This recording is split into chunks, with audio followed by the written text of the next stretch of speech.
कल्पना कीजिए, आप जंगल में टहल रहे हैं, दिन का आनंद ले रहे हैं और आपको एक सांप दिखाई देता है। आपका दिल शायद एक पल के लिए रुक जाता है, लेकिन फिर वह मुड़ता है और सीधा आपकी ओर बढ़ने लगता है। यह डरावने सपनों जैसी बात है और जंगली जानवरों से जुड़ी सबसे डरावनी मिथकों में से एक है। लेकिन क्या यह सच में सच है? क्या सांप सच में लोगों का पीछा करते हैं? इस वीडियो में हम इस मिथक को हमेशा के लिए दूर करेंगे और आपको बताएंगे कि सांपों के व्यवहार के बारे में विज्ञान क्या कहता है। और सबसे महत्वपूर्ण बात, मैं आपको बिल्कुल बताऊंगा कि ऐसी स्थिति में आपको क्या करना चाहिए ताकि आप सुरक्षित रहें। तो यह शक्तिशाली और दिल की धड़कन बढ़ा देने वाली मिथक आखिर आई कहां से? हम में से इतने लोगों के पास यह कहानी क्यों है, या हम किसी ऐसे व्यक्ति को क्यों जानते हैं जिसे सांप द्वारा पीछा किए जाने की कहानी है? इसका जवाब है हमारी अपनी मनोविज्ञान और इस बात की गलतफहमी कि सांप असल में कर क्या रहा है का एक दिलचस्प मिश्रण। सबसे पहले चलिए हमारे दिमाग के बारे में बात करते हैं। मनुष्य और हमारे प्राइमेट पूर्वजों ने लाखों वर्षों तक सांपों के साथ साथ विकास किया है। क्योंकि कुछ सांप सच में खतरा थे, इसलिए हम उन्हें पहचानने में बहुत अच्छे हो गए। हमारे दिमाग में एक अंतर्निहित सांप पहचानने की प्रणाली होती है जो हमें उनके अनोखे पैटर्न को लगभग किसी भी अन्य वस्तु से तेज पहचानने में मदद करती है। यह हमारे जीवित रहने के लिए एक विकासवादी सुपर पावर है, लेकिन इसका मतलब यह भी है कि हमारा डरने का प्रतिक्रिया तंत्र तुरंत सक्रिय हो सकता है, बहुत पहले कि हमारा तर्कसंगत दिमाग उसे समझ पाए। जब एड्रेनालिन दौड़ रहा होता है और हमारी लड्डो या भागो की प्रतिक्रिया सक्रिय हो जाती है, तो सांप की कोई भी हरकत आसानी से आक्रामकता जैसी लग सकती है। और ईमानदारी से कहें, हम सब ने ये कहानियां सुनी हैं, है ना? ये लगभग हमेशा किसी दोस्त के दोस्त से सुनाई जाती है और हर बार सुनाने के साथ ये थोड़ी और नाटकीय हो जाती है। जिस सांप ने किसी को आंगन में दौड़ाया था, वही कहानी बन जाती है कि सांप ने उन्हें बरामदे की सीढ़ियों तक दौड़ा लिया। ये कहानियां इतनी आकर्षक इसलिए होती हैं क्योंकि ये हमारे आदिम डर को छू जाती हैं। लेकिन बात ये है, हर्पेटोलॉजिस्ट यानी वे वैज्ञानिक जो अपने जीवन में सरीसृपों का अध्ययन करते हैं, वे अपना पूरा करियर सांपों के बीच बिताते हैं और वे लगातार इसका ठीक उल्टा बताते हैं। सांप लगभग हमेशा भागने की कोशिश करते हैं, हमला करने की नहीं। इस मिथक की जड़ एक साधारण गलतफहमी में छुपी है। हम देखते हैं कि सांप हमारी ओर बढ़ रहा है और मान लेते हैं कि वह हमें पकड़ना चाहता है, लेकिन सांप के नजरिए से कुछ बिल्कुल अलग हो रहा होता है। वे आक्रामक नहीं हो रहे होते, वे रक्षात्मक हो रहे होते हैं, और इन दोनों में बहुत बड़ा अंतर है। तो चलिए सीधे मुद्दे पर आते हैं। क्या सांप लोगों का पीछा करते हैं? वैज्ञानिक प्रमाणों और विशेषज्ञों की टिप्पणियों के आधार पर इसका जवाब बिल्कुल साफ और जोरदार नहीं है। सांप इंसानों को भोजन के रूप में नहीं देखते। हम उनके लिए शिकार बनने के लिए बहुत बड़े हैं, और पीछा करना सांप के लिए ऊर्जा की भारी बर्बादी और बहुत बड़ा जोखिम होगा। सांप के लिए इंसान एक विशाल अप्रत्याशित शिकारी है जिससे डरना और हर हाल में बचना चाहिए। तो उन मौकों का क्या जब सांप किसी व्यक्ति की ओर बढ़ता है? यही वह महत्वपूर्ण हिस्सा है जिसे अक्सर गलत समझा जाता है। सिडनी विश्वविद्यालय के एक अध्ययन में पूर्वी ब्राउन सांपों को रेडियो ट्रांसमीटर से ट्रैक किया गया। एक साल में उन्होंने 455 घटनाएं दर्ज की, जिनमें एक शोधकर्ता ने सांप के पास जाकर उसे देखा। इनमें से लगभग आधे मामलों में सांप तुरंत भाग गए। बाकी अधिकांश मामलों में वे बस वहीं स्थिर रहे, अपने छद्मावरण कैमोफ्लाज पर निर्भर करते हुए। लेकिन केवल 12 घटनाओं में, यानी 3% से भी कम समय में, सांप शोधकर्ता की ओर बढ़े और उनमें से भी केवल 3 को आक्रामक बढ़त माना गया। तो असल में हो क्या रहा था?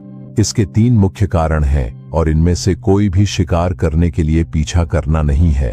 पहला और सबसे आम कारण यह है कि आप सांप के भागने के रास्ते में हैं। कल्पना कीजिए कि एक सांप रास्ते पर है और उसकी सुरक्षित जगह, उसका बिल, पत्थरों का ढेर या घना झाड़ आपके पीछे है। जब आप अचानक वहां आ जाते हैं तो सांप का एकमात्र विचार बस अपनी सुरक्षा में लौटना होता है। आपको ऐसा लगता है कि वह सीधे आपकी ओर आ रहा है, लेकिन सांप का ध्यान आप पर बिल्कुल भी नहीं है।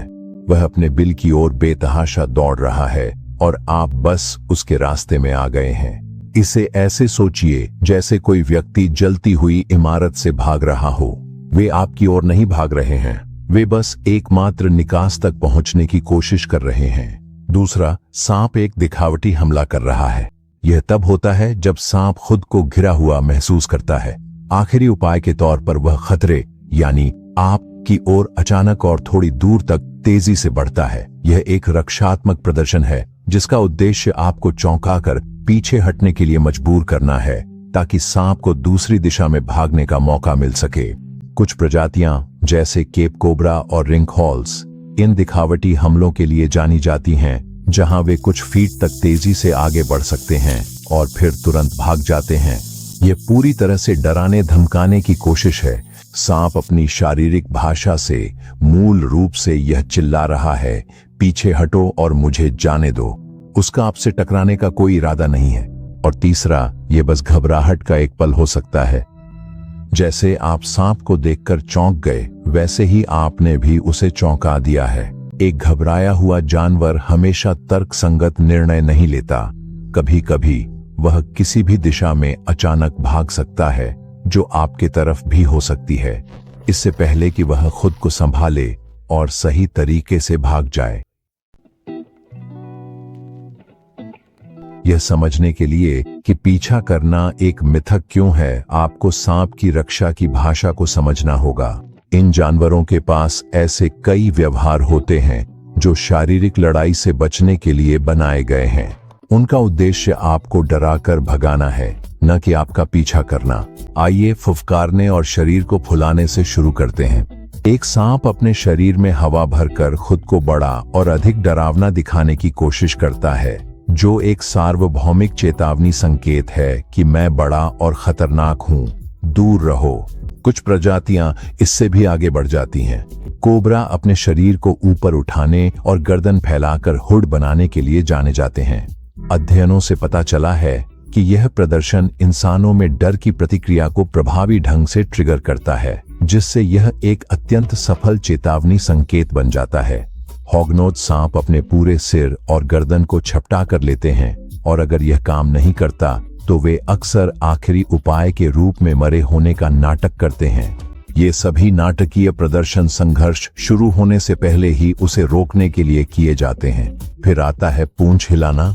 जहां रेटलर स्नेक इसके लिए सबसे प्रसिद्ध है, वहीं कई गैर विषैले सांप जैसे गोफर स्नेक खतरा महसूस होने पर अपनी पूंछ को तेजी से हिलाते हैं। अगर वह पूंछ सूखे पत्तों से टकराती है तो यह एक भनभनाहट जैसी आवाज पैदा कर सकती है, जो रेटलर स्नेक की नकल करती है। यह विकासवादी नकल का एक शानदार उदाहरण है। और वार करने का क्या?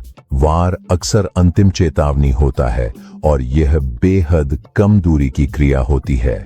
कई रक्षात्मक वार केवल दिखावटी वार होते हैं, जिनमें मुंह बंद रहता है और इनका मकसद आपको चौंका देना होता है। यहां तक कि विषैले सांपों के लिए भी काटना आखिरी उपाय होता है।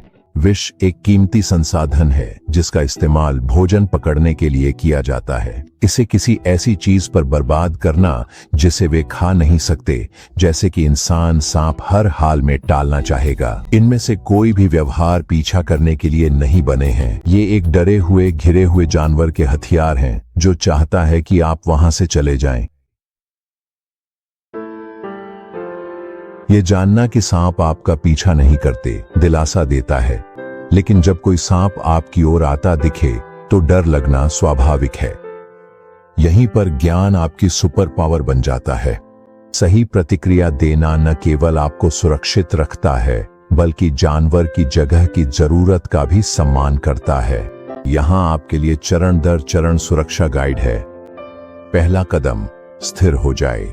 यह सबसे महत्वपूर्ण चीज है जो आप कर सकते हैं। कोई भी अचानक हरकत न करें। सांपों की नजर कमजोर होती है, लेकिन वे गति और कंपन के प्रति बेहद संवेदनशील होते हैं। अचानक झटका या घबरा कर भागना वही है जिसे वे खतरे के रूप में पहचानते हैं और इससे स्थिति बिगड़ सकती है। बिल्कुल स्थिर खड़े रहकर आप अक्सर सांप को यह संकेत देते हैं कि आप शिकारी नहीं हैं और वह आपको अनदेखा भी कर सकता है। दूसरा कदम, शांत रहकर स्थिति का आकलन करें। अपनी नजरें सांप पर बनाए रखें। वह कहाँ है? वह कहाँ जाने की कोशिश कर रहा है? क्या उसका भागने का रास्ता बंद है? सांप की स्थिति को समझना आपको अगला कदम समझदारी से उठाने में मदद करता है। तीसरा कदम, दूरी बनाएं। धीरे धीरे, और मेरा मतलब है बहुत धीरे धीरे, पीछे हटें। अपनी पीठ न घुमाएं और न भागें। अपनी नजरें सांप पर रखें और सोच समझकर पीछे की ओर कदम बढ़ाएं। उसे पर्याप्त जगह दें। यह धीमा पीछे हटना दिखाता है कि आप कोई खतरा नहीं है और सांप को वह जगह व आत्मविश्वास देता है जिसकी उसे अपनी मर्जी से भागने के लिए जरूरत है, जो वह हमेशा करना चाहता है। लगभग हर मामले में जैसे ही सांप को साफ रास्ता दिखता है, वह उसी रास्ते से चला जाता है। आपको क्या नहीं करना चाहिए? कभी भी सांप को छेड़ने, छूने या पकड़ने की कोशिश न करें। बहुत बड़ी संख्या में सांप के काटने के मामले तब होते हैं जब लोग सांप को परेशान करने, पकड़ने या मारने की कोशिश करते हैं। साथ ही उस पर कोई चीज न फेंकें। आप केवल उसे और अधिक खतरा महसूस कराएंगे। बस उसे अकेला छोड़ दें। आपका शांतिपूर्ण पीछे हटना आप दोनों के लिए सबसे सुरक्षित और प्रभावी तरीका है। उम्मीद है सांप के व्यवहार के पीछे का कारण समझने से आपके डर का कुछ हिस्सा आकर्षण में बदल जाएगा। अगर आपको यह जानकारी सशक्त महसूस हुई और आपने आज कुछ नया सीखा, तो इस वीडियो को ज्यादा लोगों तक पहुंचाने के लिए लाइक बटन दबाएं। और हम आपकी राय जानना चाहते हैं, अब तक आपको सांपों के बारे में सबसे बड़ी या सबसे अजीब कौन सी मिथक बताई गई है? इसे नीचे कमेंट्स में लिखें।